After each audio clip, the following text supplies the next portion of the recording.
Tidak ada setelah kebenaran kecuali kebatilan atau kesesatan.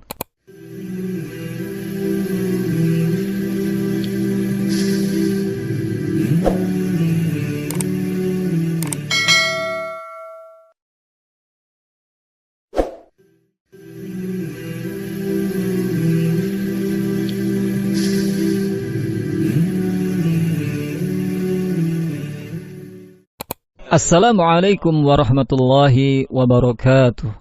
Alhamdulillahi rabbil alamin. Wabihi nasta'inu ala umurid dunya waddin. Wassalatu wassalamu ala ashrafil anbiya'i wal mursalin. Wa ala alihi wa sahbihi ajma'in. Amma ba'd. Pendengar yang dirahmati Allah, pada kesempatan yang lalu kita sama-sama telah mengkaji nilai-nilai tauhid dalam ayat kursi. Nah, pada kesempatan yang berbahagia ini kita akan menelusuri kandungan tauhid pada ayat yang selanjutnya, yaitu surat Al-Baqarah ayat 256.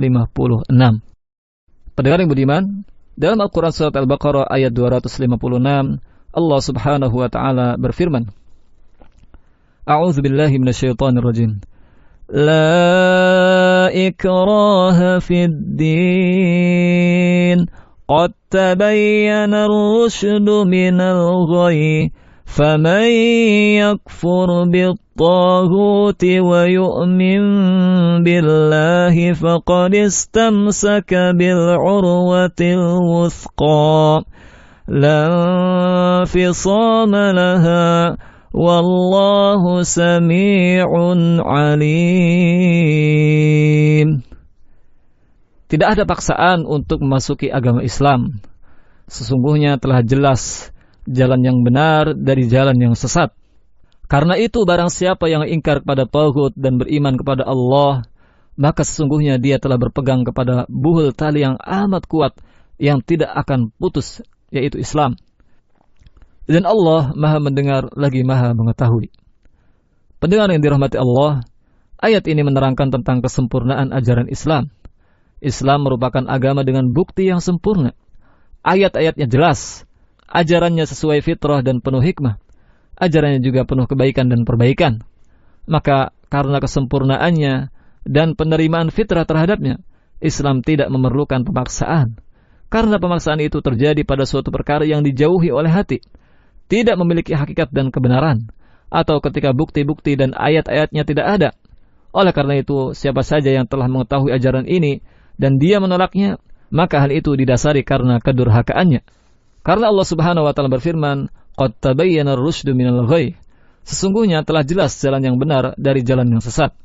Sehingga tidak ada suatu alasan pun bagi seseorang dan tidak pula dalil apabila dia menolak dan tidak menerimanya. Kemudian pendengar yang budiman, Allah subhanahu wa ta'ala menyebutkan pembagian manusia kepada dua bagian. Pertama, manusia yang beriman kepada Allah semata yang tidak ada sekutu baginya. Dan kedua, manusia yang kafir kepada Taghut, yaitu segala hal yang meniadakan keimanan kepada Allah dari kesyirikan dan selainnya. Maka orang yang seperti ini adalah istamsaka bil urwatil wuthqa, telah berpegang kepada buhul tali yang amat kuat yang tidak akan putus, yang tidak ada putusnya, bahkan tali itu lurus di atas ajaran yang benar hingga sampai kepada Allah dan negeri kemuliaannya. Demikian juga dapat diambil dari pemahaman terbalik ayat ini, yaitu bahwa siapa saja yang tidak beriman kepada Allah, bahkan dia kafir kepadanya dan beriman kepada Taghut, maka dia akan binasa dengan kebinasan yang abadi dan disiksa dengan siksaan yang selamanya.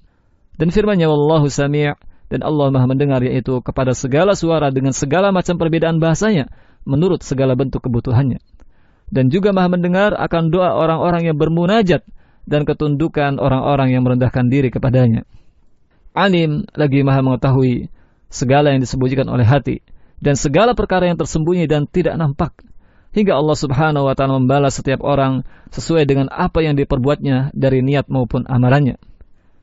Pendengar yang dirahmati Allah, dari penjelasan ini kita bisa mengetahui betapa ayat ini memiliki kandungan tauhid yang amat penting, yang harus dimiliki oleh setiap manusia jika ia ingin selamat dunia dan akhirat, yaitu mengingkari sesembahan selain Allah dan hanya beriman kepadanya.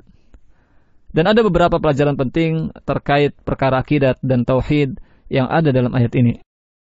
Yang pertama, tidak ada paksaan bagi seseorang untuk memeluk agama Islam, karena telah jelas yang mana petunjuk dan yang mana kesesatan. Hal ini sebagaimana firman Allah Subhanahu wa taala, la ikraha fid din. Tidak ada paksaan untuk memasuki agama Islam. Dan dari firman Allah ini juga menjelaskan bahwa tidak boleh bagi seseorang untuk memaksa orang lain memeluk agama Islam. As-sunnah atau hadis telah menjelaskan tentang cara bermuamalah dengan orang-orang kafir, yaitu dengan mendakwahkan Islam kepada mereka. Jika enggan, maka mereka wajib untuk membayar jizyah atau upeti. Dan jika mereka tidak mau juga, maka ada syariat perang untuk mereka pada kondisi yang memang sudah memungkinkan untuk hal tersebut. Kemudian pelajaran yang kedua, sesungguhnya hanya ada dua pilihan, yaitu petunjuk atau kesesatan. Karena jika ada yang ketiga, maka pasti Allah Subhanahu wa taala akan menyebutkannya. Karena kedudukannya di sini adalah pembatasan, dan yang menunjukkan hal tersebut adalah firman Allah Subhanahu wa taala dalam surat Yunus ayat 32. Famadza ba'dal haqqi illa ad-dhalal. Yang artinya tidak ada setelah kebenaran kecuali kebatilan atau kesesatan.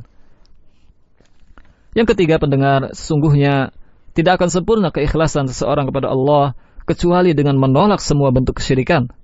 Hal ini berdasarkan firman Allah Subhanahu wa taala, "Faman yakfur bit-taghuti wa yu'min billah."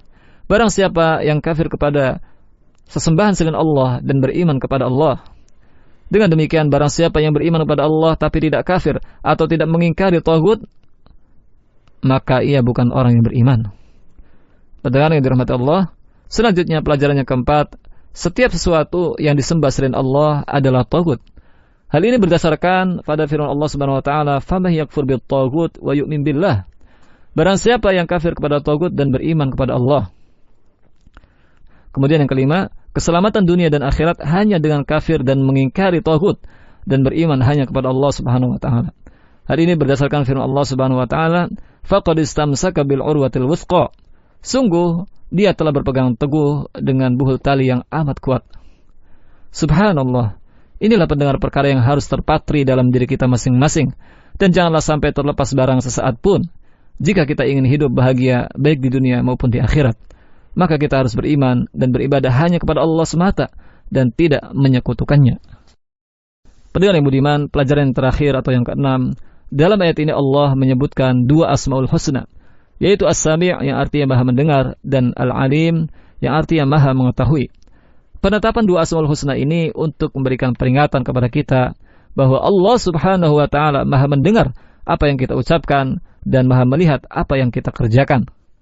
Orang-orang yang beriman kepada Allah dan Rasul-Nya, mereka senantiasa mewujudkan keimanan tersebut dalam hati dan anggota badannya. Kemudian akan mendapatkan balasan surga dengan rahmat Allah. Di sisi lain, orang-orang kafir yang tidak mau beriman kepada Allah, baik secara lahir maupun secara batin, maka mereka termasuk orang-orang yang merugi di akhirat. Maka renungkanlah, di mana posisi kita saat ini? Apakah termasuk orang yang beriman, ataukah termasuk orang yang mengingkari Allah dan menyekutukannya? Semoga kita semua termasuk ke dalam orang-orang yang beriman. Amin ya rabbal alamin. Wallahu a'lam. Wassalamualaikum warahmatullahi wabarakatuh.